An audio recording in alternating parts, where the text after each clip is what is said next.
How y'all doing? This is Lord Thaddeus Craig. This one is going to be part of the mental health series. Now, as y'all know, I've had quite a few paranormal experiences when I was in intake, especially the last few times. But I would say at least 12 years ago, maybe even a little longer than that, I want to say in my early 30s. That was not the case.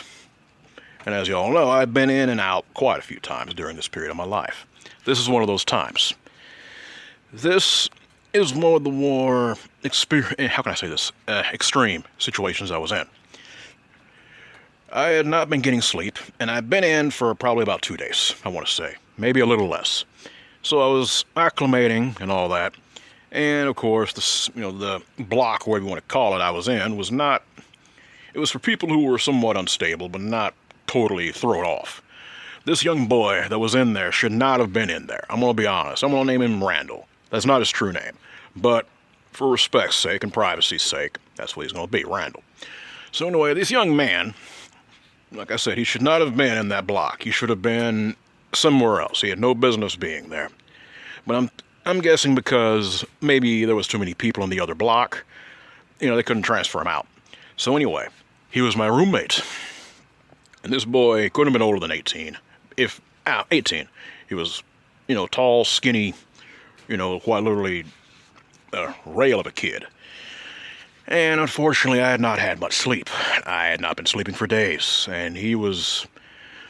I'll talk your ear off. I don't lie about that. But this was one of those times I did not want to talk. I wanted to be left alone. But he would talk and talk and talk and talk. And he wouldn't shut up. And I finally got to the point where I exploded on him. I remember that very well. And I told him, look, I am tired of being pestered. I'm tired of you treating me like a dog because you're not respecting my wishes. I'm done. And the techs even they saw this. And of course, there was a reason for that. I wanted them to see it. That way, if something went down, I'm not a snitch, but this is where I told you, if things go down and you need to have eyes on you, this was one of those moments.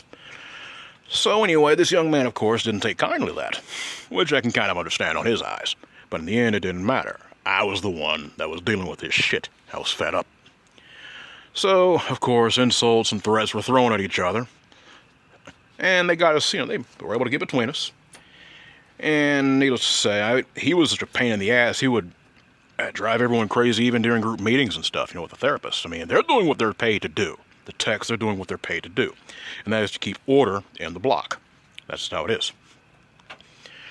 So I thought things for the most part were blown over. I had asked them to try to get him transferred out of out of the room. I was fed up.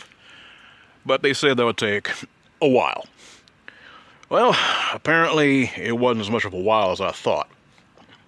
Because a couple of days later, this kid is running towards me. I mean, I want to say it was late at night. And again, this boy was running towards me. And like I said, he was running like Usain Bolt. I didn't know what this kid was going to do. So I grabbed him. I got him in a bear hug. I was going to body slam this kid. And believe me, being body slammed ain't fun. It happened. It sucks. Leave it at that. But the techs, of course, are yelling, Wes, don't. So they got me off of him. And needless to say, of course, again, people, they separated us. That wasn't much of a problem.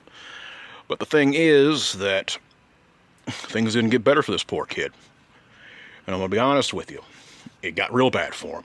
It got so bad they had to the techs had to grab him and shoot him up full of booty juice. And of course, that's slang for where they put an injection of Thorazine or Haldol up your, quite literally into your cheek, and you go out cold, if you know what I'm talking about.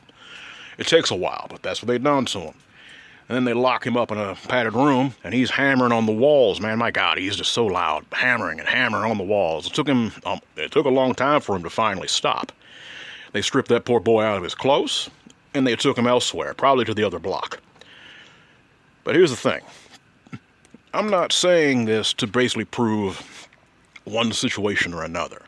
I just want people to be aware that some of us have it worse than others, and this poor kid was one of those people. So, I'm just letting y'all know. I mean, it ain't like one flew out of the cuckoo's nest, but it's a mess sometimes. I just wanted y'all to understand that. And let me tell you something. If you see a person who's having a breakdown or a mental health crisis, and they're not a danger to you or others, and even if they're a danger to themselves, maybe you can talk to them. Of course, get professional help for them if you can. Let me tell you something. Sometimes talking to an individual like a human being can truly, really make their day. It might even save their life. Now, I don't know why the hell this boy was as gone as he was, but I can almost guarantee you he didn't have it easy in any part of his life.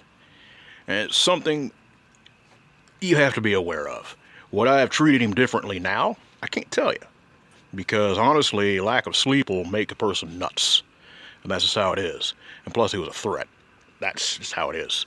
So most likely not. But at the same time, that doesn't mean I don't have empathy for individuals. And this young man I do have empathy for. Because honestly, believe me, every last one of us can have a bad day. I just want to put that out there.